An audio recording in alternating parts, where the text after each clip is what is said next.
So in 11.1, we were solving systems, and we got up to solving 3 by 3 systems, meaning 3 equations with 3 variables. And it wasn't terrible when you think about the scheme of crazy math problems, but there's a better way to do it. What if you had like a 4 by 4 or a 5 by 5? You can have 10 equations with 10 variables and need to solve for what those variables are. And lucky for us, we've got matrices. Okay, and like we said earlier, matrices are a way to store information and then operate them all on the same time. So we can solve much bigger systems more quickly. And we're going to do several different ways of manipulating systems in matrix form. So here is a random system, 2x minus 5y. I'll just make it a 2 by 2 equals 3. And negative 4x plus y equals 10. Okay, we have what's called the coefficient matrix. So it's just going to take the coefficients. My blob's a little bit bigger. Okay, which are the numbers in front of the variables. So this would be 2, negative 5, the negative does go with it, negative 4 and 1, and that would make a 2 by 2 matrix. Or we have what's called an augmented matrix when you take all of the numbers. So you take the same coefficient matrix, and then you also take the constants, the 3 and the 10. And sometimes you will see a little line or a dashed line in between the coefficients and the constants, but that gets super annoying to write, so you won't see that too much from me. We could just write this as a normal 2 by 3. And the line doesn't mean anything. It's just a separation of the coefficients from the constants. All right, so what we do with these things is what we're going to deal with are augmented matrices today, and we can treat them like it's a system. It is a system, right? It represents a system, and these are what are called elementary row operations. Okay, we can interchange any two rows, which means I can flip-flop these rows, and it's exactly the same. And if you think about it, what would we be doing with the system? We would just be rewriting the second equation first and the first equation second. Okay, so it's still an equivalent system. We can multiply or divide the elements of any row by a non-zero number. Okay, if you multiply by 0, it just turns everything to 0, so that's never going to be helpful. Excuse me. But you can multiply the whole row by 15 if you want. Okay, because I know that works for an equation. I could multiply every term by 15, and this system would be exactly equivalent. Okay. The third thing you can do is you can replace any row of the matrix by a linear combination of that row and any other row. So what I can do is multiply the top row by 2 and then add it to the second row. Okay, and think about it, that's what we do with elimination. Maybe I multiply this second equation by 5 and I add it to the first equation because that would get the y's to cancel. So that's what we can do with the matrices. Okay, and these are called elementary row operations. And what our goal is to get a matrix into what's called row echelon form. Okay, and a matrix in row echelon form has ones along the main diagonal. Let me make this a 3 by 4 maybe, and then zeros below each one. So top left would be a 1, and then if we look at spot 2, 2, that would be a 1. And spot 3, 3 would be a 1, and there would be zeros below those ones. Okay, you could have anything else above the ones or to the right of the ones.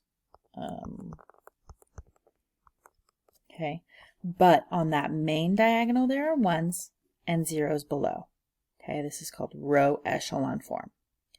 And if you can take your augmented matrix, perform elementary row operations on it, and get it into row echelon form, this is a way to solve that system. Okay, once we get it into this form, look at what this would say.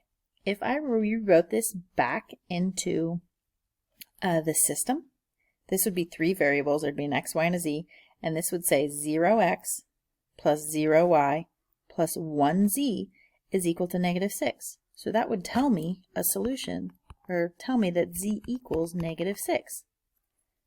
Okay, And then I could go back up. This would be 0x plus 1y plus 15z is equal to 42.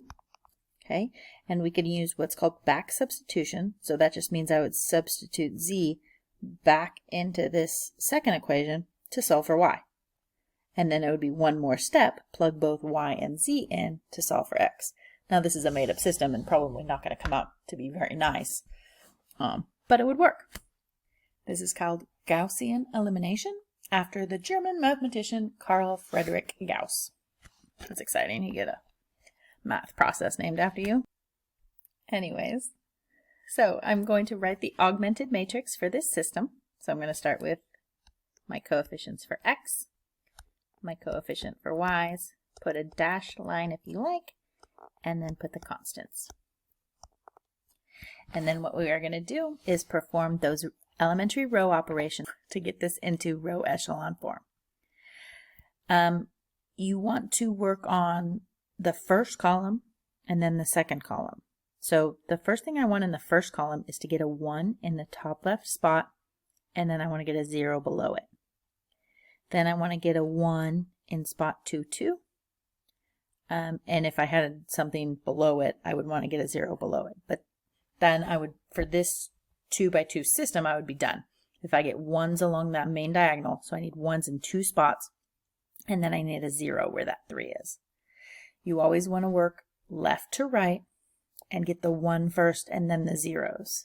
And the reason for that is if you go in the wrong order, it's not going to screw you up, but you might just like end up undoing something you just did. You worked hard to get a 1 in the right place, and then all of a sudden your 0 wipes everything out. Okay, so just be careful. Go left to right. So I'm going to start on the left column, and the first thing I'm going to do is get a 1 in that top left spot.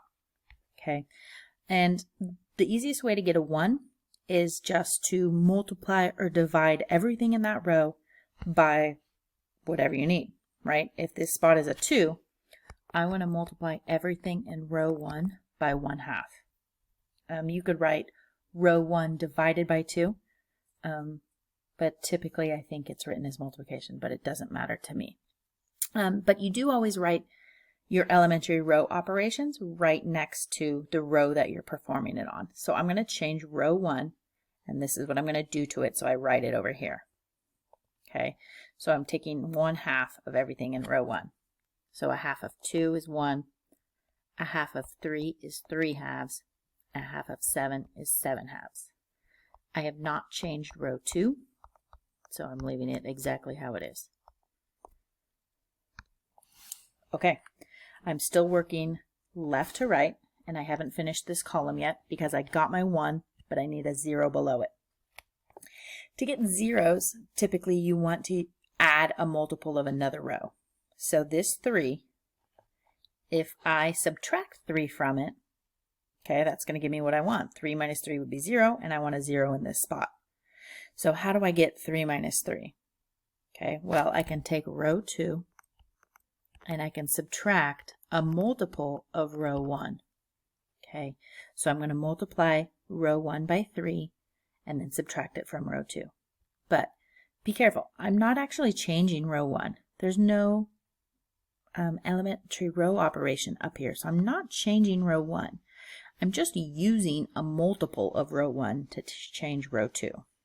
So hopefully that makes sense. Okay, keep row 1. But then use row 1 to change row 2. Okay, so row 2 minus 3 times row 1. This is going to be 3 minus 3 gives us the 0 that I want. Negative 4 minus 3 times 3/2. So, and if you want to write over to the side, that's great. I want negative 4 minus 3 times 3/2. Well, that's going to be negative 4 minus 9/2. Negative 4 is equal to negative 8/2. Minus 9/2 is going to be negative 17/2. Okay, and sometimes the fractions can get a little bit weird depending on which way you go. For the third spot, this negative 32, that's going to be negative 32 minus 3 times 7/2. Okay, 3 times 7 halves is negative 21 halves. Negative 32 is equal to negative 64. Negative 64 minus 21 halves is negative 85 halves. Okay. A little bit gross, but not terrible. So I'm done with the first column.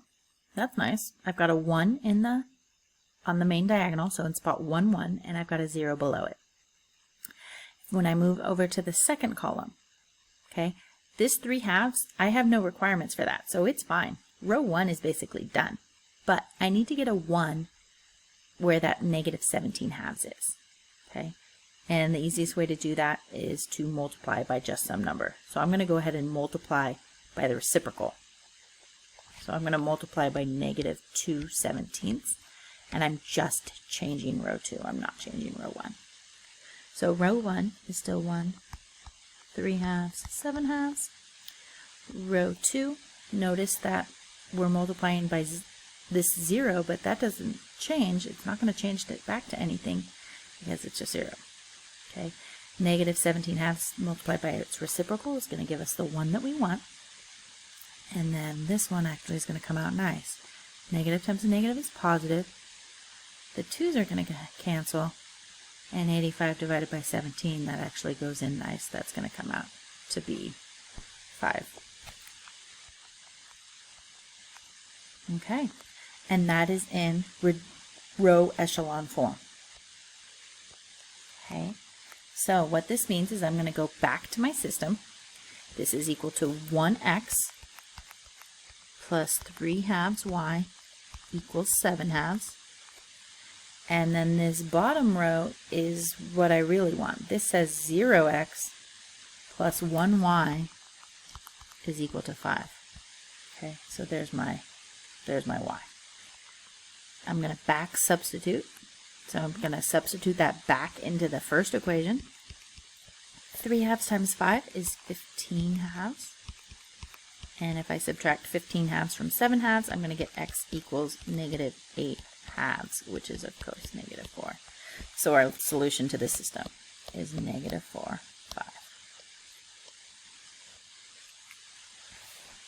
Okay, and there you go. Again, this is one that you will know if you got it right. You plug it into both equations and it works. Okay, then that is your solution.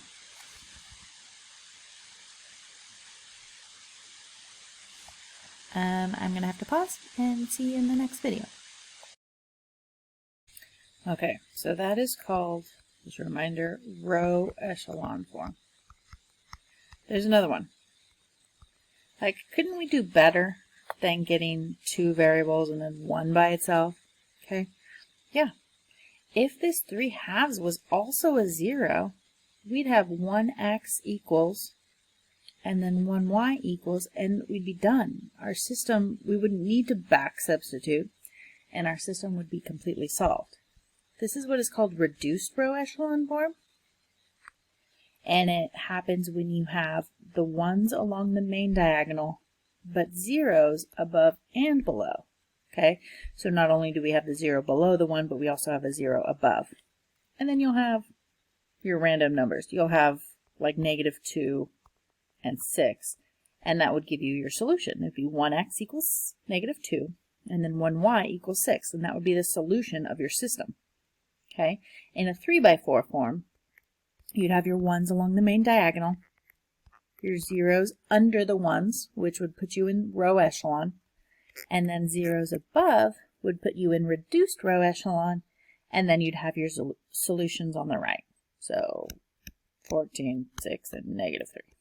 So that would say that x is equal to 14, y is equal to 6, and z is equal to negative 3. Okay, so this is what is called a reduced row echelon form. And apparently now Carl Frederick is not working by himself. He teamed up with another guy. I don't know who this guy is. But this is called Gauss-Jordan elimination, and it's the process of getting into reduced row echelon form. Okay, so we're going to throw a 3 by 3 in and see what happens. Okay, so go ahead and set up the augmented matrix. There's my coefficients of x. Oh, be careful. Okay, there is no y in that first equation, so I need a 0 there. Don't get caught by that. And then coefficients of z, and then the constants.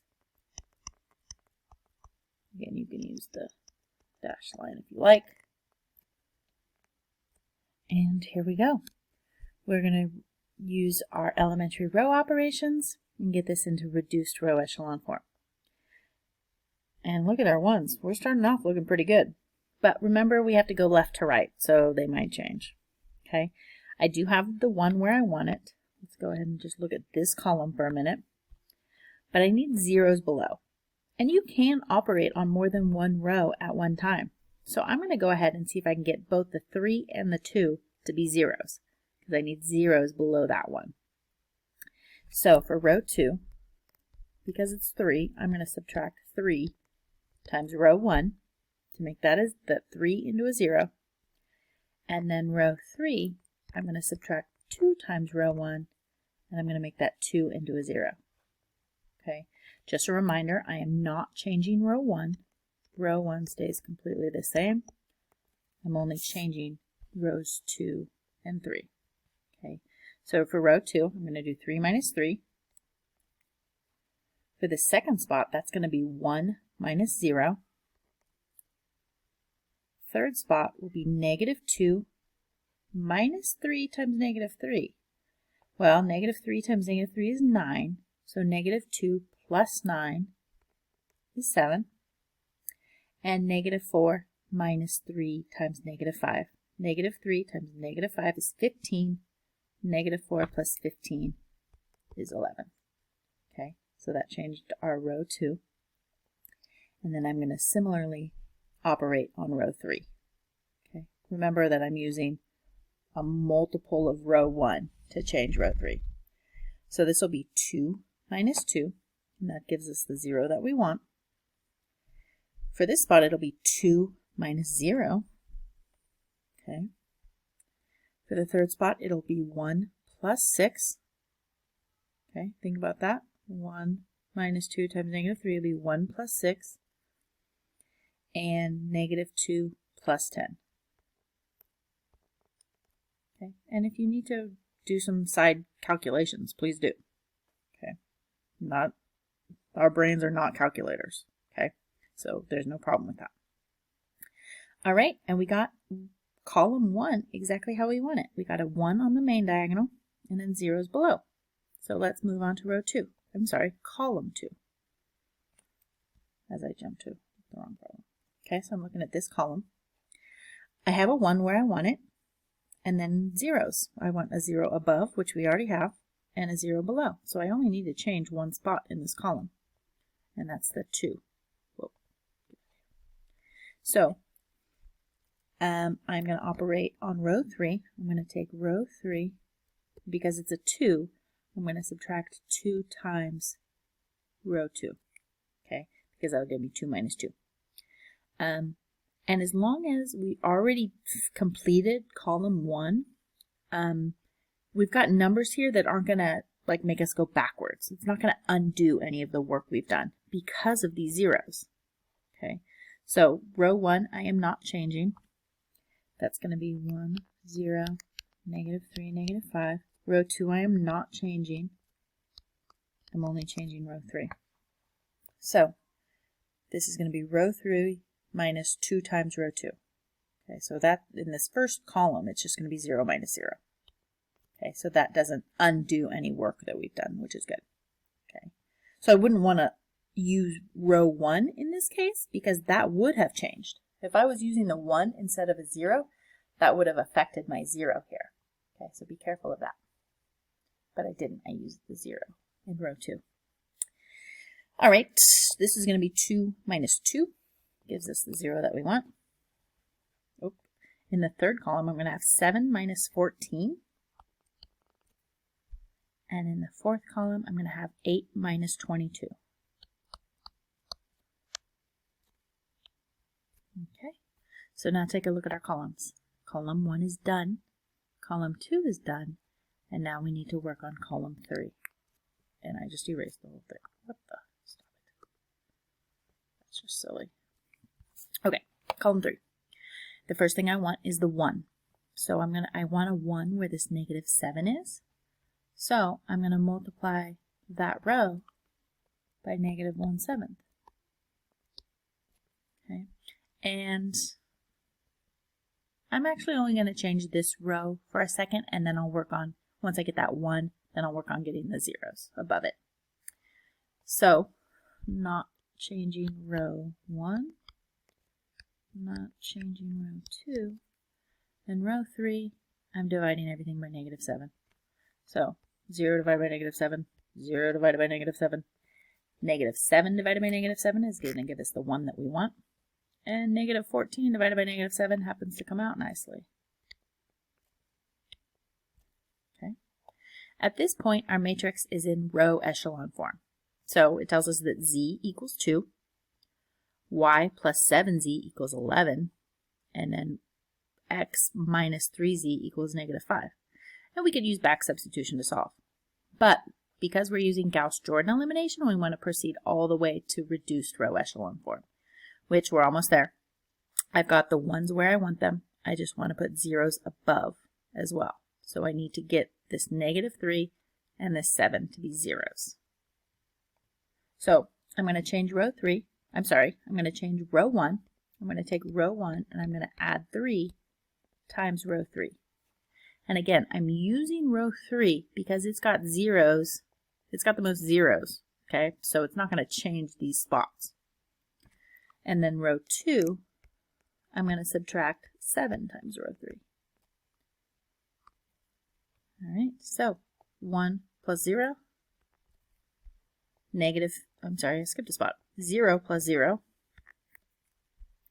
negative 3 plus 3 gives us the 0 that we want, and then negative 5 plus 3 times 2. It's going to be negative 5 plus 6 gives us a 1. Okay, let's do row 2. Row 2 minus 7 times row 3. So 0 minus 0, 1 minus 0, 7 minus 7,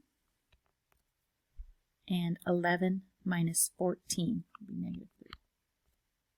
And I'm not changing row 3. And that's it. That is in reduced row echelon form. And there you go. There's your solution. This is why we like this one. Our solution says that 1x plus 0y plus 0z equals 1. That's just x equals 1. In the second row, we have 1y equals negative 3. And in the third row, we have 1z equals 2. So as an ordered triple, our solution is 1, negative 3, 2. And plug it back in. If you don't believe anything that I say, see if I did that wrong. You can yell at me later. Okay, we're just going to practice this a couple more times. One with a 2 by 2. So let's set this up and see how it goes. I have 2, negative 3, 7, and negative 6, 9, 0. Okay, work from left to right, ones first and then zeros. So in row 1, I want a 1 right where that 2 is. I'm going to take half of that row. You can operate on both rows at the same time if you want.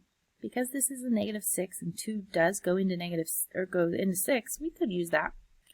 I could do row 2 plus 3 times row 1, because if I multiply that 2 by 3 and then add it to row 2, that'll get that negative 6 to cancel. And you don't have to. You can do as many steps as you want at one time. You could just do one at a time if you like.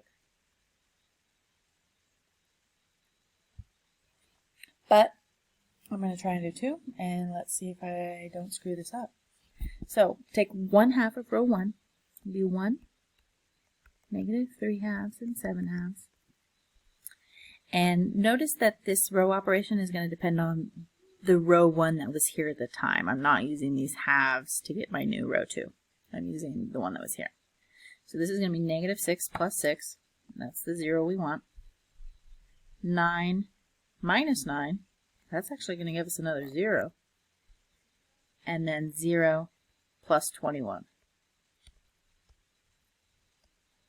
Okay, and uh-oh, what just happened? I can't get a 1 in that on the main diagonal in the bottom row. Okay, because it's a 0 and I have zeros to the left, there's no way to make this 0 into a 1. Okay, but using elementary row operations. And look at what this says. We have 1x minus 3 halves y equals 7 halves. And then the bottom row says 0x plus 0y equals 21. Well, this whole left-hand side is 0. How often is 0 equal to 21? Okay, this is a system with no solution.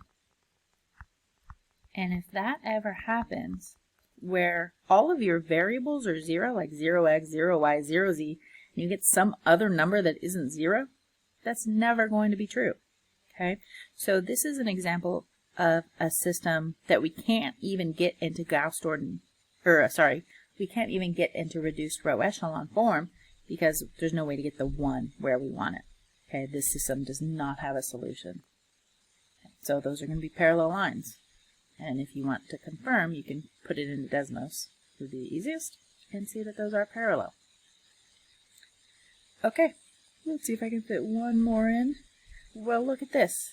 This is just like we saw in the last section of notes. We have 3 variables, but only 2 equations. Okay, so I know that this is going to have infinitely many solutions. I can't narrow it down to just 1 because there isn't enough information.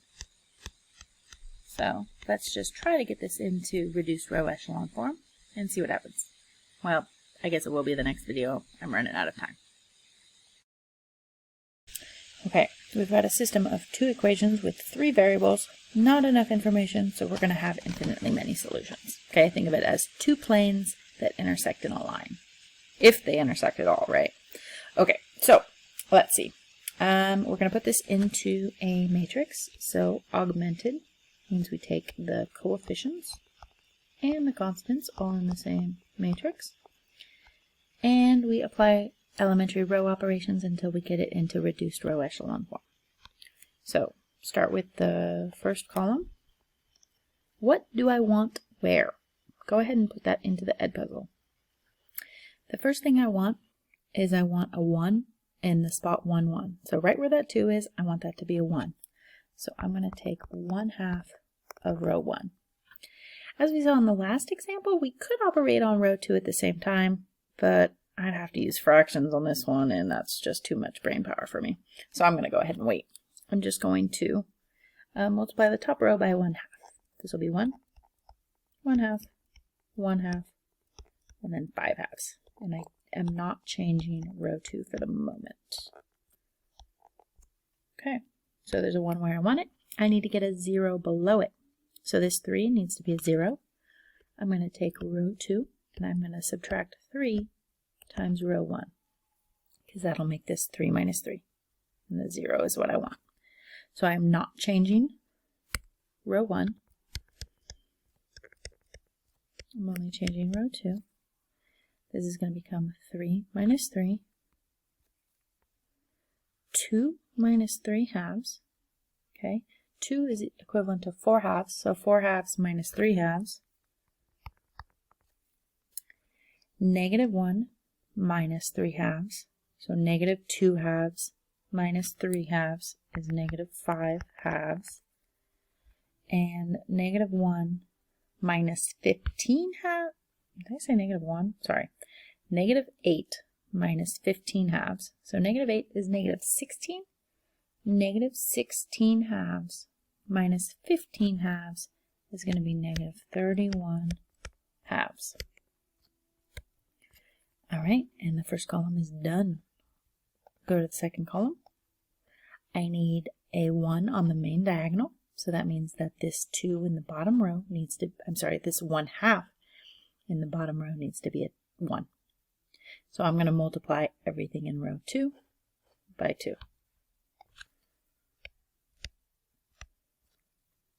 I'm not changing row 1. But row 2 is going to become, that's going to stay 0, which is good. This is why we want to go left to right. This 1/2 is going to become 1, then -5, and then -31, which gets rid of our halves in that row, so that's nice. The other thing that we want to do is get a 0 above this one. Okay, so I'm still working in the second column, and I want a 0 above the 1. So I'm going to take row 1, and I'm going to subtract half of row 2, so that this will be 1/2 minus a half. This is going to be 1 minus 0, 1/2 minus 1/2, gives us a 0 where we want. 1/2 plus 5/2 is 6/2, and 5/2 plus 31/2. 5 plus 31 is 36. 36/2 is 18. Okay, and the second row I didn't change. Okay, and that is in reduced row echelon form. Notice we have 1s along the main diagonal, and the main diagonal stops there. Okay, there aren't any more spots. And then we have 0s above and below those 1s. Okay, so not as many 1s and 0s as we're normally looking for, but that's because we don't have another equation. Okay, so let's see what this says. It says 1x plus 3z is equal to 18. And then the second row says 0x plus 1y minus 5z is equal to -31. And this is typically why we let z be the arbitrary variable. Okay, because look at both of these equations. We can get both x and y very easily in terms of z. So if I subtract 3z, x is equal to 18 minus 3z. If I add 5z, y is equal to -31 plus 5z, and then z is our arbitrary variable. Okay, so there are infinitely many solutions to this system, and they take this form. Okay, for any z that you pick, you could plug that into all three expressions, and you will get a solution that works in this system. Okay, so this is the form that the solutions take to this particular system. All right, guys, nice work.